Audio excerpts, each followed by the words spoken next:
चले आते हैं नेक्स्ट टॉपिक की ओर। प्रकाश का ध्रुवण एग्जाम में भैया 3-4 बार आ चुका है क्वेश्चन, मोस्ट इंपॉर्टेंट क्वेश्चन है। देखते हैं कैसे बनेगा। प्रकाश का ध्रुवण वह घटना है जब प्रकाश तरंग उसके संचरण की दिशा के लंबवत चारों ओर सममितता में कमी प्रदर्शित करता है, तो इस घटना को प्रकाश का ध्रुवण कहते हैं। या सममितता में कमी ये क्या है, इसको चित्र के माध्यम से अगर समझने का प्रयास करेंगे तो हमको समझ में आ जाएगा एक बार में। ये रहा चित्र, इसकी हेल्प से समझने का प्रयास करते हैं। सममितता में कमी, जब यहाँ पे देख रहा है तो प्रकाश बिल्कुल चकाचौंध दिखाई दे रहा है, फैलता हुआ दिखाई दे रहा है, लेकिन रास्ते में एक मार्ग हमको दिखाई देता है। एक मार्ग जो है सिर्फ ऊर्ध्वाधर प्रकाश किरण को जाने देगा, मतलब हम नीले रंग के हाईलाइट करें तो ये वाले तरंग बस को जाने के लिए देगा, बाकी सबको रोक देगा भैया ये। तो यहाँ पर जो लिखा है वो अध्रुवित प्रकाश है, और यहाँ पर जो दिया हुआ है वो ध्रुवित प्रकाश है, क्योंकि यहाँ पर चकाचौंध अभी भी दिखाई देगा और यहाँ से चकाचौंध गायब हो चुका है। तो इसको हम लोग पोलराइज्ड ग्लास का इस्तेमाल करते हैं इस तरह के प्रकाश के ध्रुवण के लिए। एक ही डायग्राम से हमको समझ में आ गया। तो बाकी सभी किरण को, ये वाले किरण को और इस किरण को बिल्कुल रोक दिया, और ऊर्ध्वाधर जो किरण दिखाई दे रहा है उसी बस को एक्सेप्ट कर लिया। तो हम देख लिए प्रकाश का ध्रुवण की घटना। इसके कुछ एग्जाम्पल दिए, उसको समझते हैं। समतल ध्रुवित प्रकाश तरंग क्या बोलता है भैया? समतल ध्रुवित प्रकाश तरंग उस तरंग को ध्रुवित तरंग कहते हैं जिसके कंपन तरंग संचरण की दिशा के लंबवत है, और जो तरंग संचरण की दिशा के लंबवत गति कर रहे हैं किसी विशेष दिशा में सममित होते हैं। तरंग संचरण की दिशा में सममितता को प्रदर्शित कर रहे हैं, इसको हम बोल दिए भैया समतल ध्रुवित तरंग। उसके बाद आता है अध्रुवित प्रकाश तरंग। उस प्रकाश को जिसमें विद्युत सदिश के कंपन प्रकाश संचरण की दिशा के लंबवत सभी दिशा में विपरीत होते हैं, अध्रुवित प्रकाश कहलाते हैं। तो ये भैया ये एग्जाम्पल से समझो। ध्रुवित प्रकाश किरण बिल्कुल तरंग संचरण की दिशा के लंबवत, ये दरवाजा ऊर्ध्वाधर था तो ऊर्ध्वाधर प्रकाश किरण निकल रहे हैं, और अध्रुवित में प्रकाश किरणें जो है चकाचौंध के रूप में दिखाई दे रहा है, फैलता हुआ दिखाई दे रहा है, इसे हम अध्रुवित प्रकाश किरण कह दिए। आगे बढ़ते हैं। 3 परिघटनाओं के नाम बताइए जिसमें प्रकाश तरंग प्रकृति की पुष्टि करता है। व्यतिकरण, विवर्तन, ध्रुवण।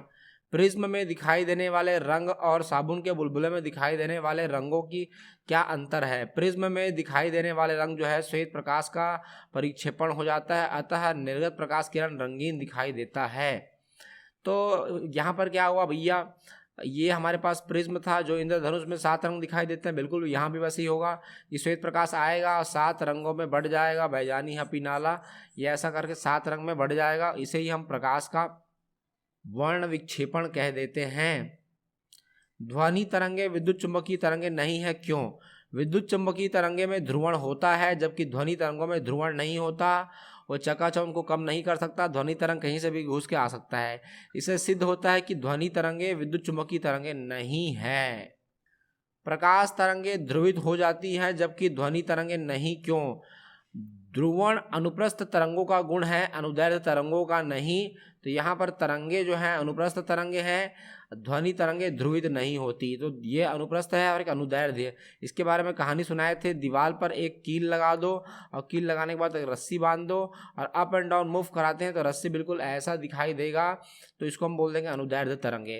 और अनुप्रस्थ तरंग में क्या करना है हमको भैया, एक स्प्रिंग लगाना है और स्प्रिंग लगा के छोड़ देना है स्पीड से। तो कहीं कहीं स्प्रिंग पास पास रहेगा, कहीं कहीं दूर दूर रहेगा, फिर कहीं कहीं पास पास रहेगा, कहीं कहीं दूर दूर रहेगा, फिर ये पास पास रहने वाला है, फिर ये दूर दूर रहने वाला है। तो इसको हम बोलते हैं संपीडन और विरलन। संपीडन और विरलन, इसको बोलते हैं श्रृंग गर्त, श्रृंग और गर्त। तो ये थी कहानी अनुप्रस्थ तरंग और अनुदैर्ध्य तरंग के बारे में। तो लिखा हुआ है कभी कभी रेडियो पर दूर के स्टेशन सुने जाते हैं जबकि पास वाले स्टेशन के नहीं सुने जाते, क्यों? हम लोग अपने राज्य के बिल्कुल आउटर वाले हिस्से पे खड़े रहेंगे तो दूसरे जो रेडियो स्टेशन है उसका हमको आवाज़ सुनाई देगा एज कम्पेयर टू हमारे रेडियो स्टेशन के पास। जब पास वाली रेडियो स्टेशन के सीधे जो तरंग है आयन मंडल से परावर्तित होकर के तरंगों के बीच विनाशी व्यतिकरण हो जाता है, अतः उस स्टेशन से प्रसारित कार्यक्रम सुनाई नहीं देता। तो यार देख लो क्या लिखा है, ये हम मान के चलो पृथ्वी है और यहाँ पर प्रसारण हुआ, टकरा करके वापस लौट के आकर चला गया, ये विनाशी व्यतिकरण हो सकता है। विनाशी व्यतिकरण कैसे होगा, जैसा वो गया जिस दिशा में उसी दिशा में वापस लौट के आएगा, तो इसका विनाशी व्यतिकरण हो जाएगा। जबकि पास वाला रेडियो स्टेशन जो है दूसरे राज्य का, ये घूम के यहीं से आ गया, तो ये पास वाला तो सुनाई देगा, दूर वाला नहीं सुनाई देगा। छोटे छोटे बोधात्मक प्रश्न जो कभी कभी आते हैं, ऐसा डरने की जरूरत नहीं है। जब हम ऊंचाई पर उड़ता हुआ वायुयान जो हम देखते हैं गुजरता है, तो टेलीविज़न जो है वो झिलमिलाने लगता है, स्क्रीन झिलमिलाने लगता है। क्यों? इसका आंसर क्या है, इसको समझने का प्रयास करते हैं।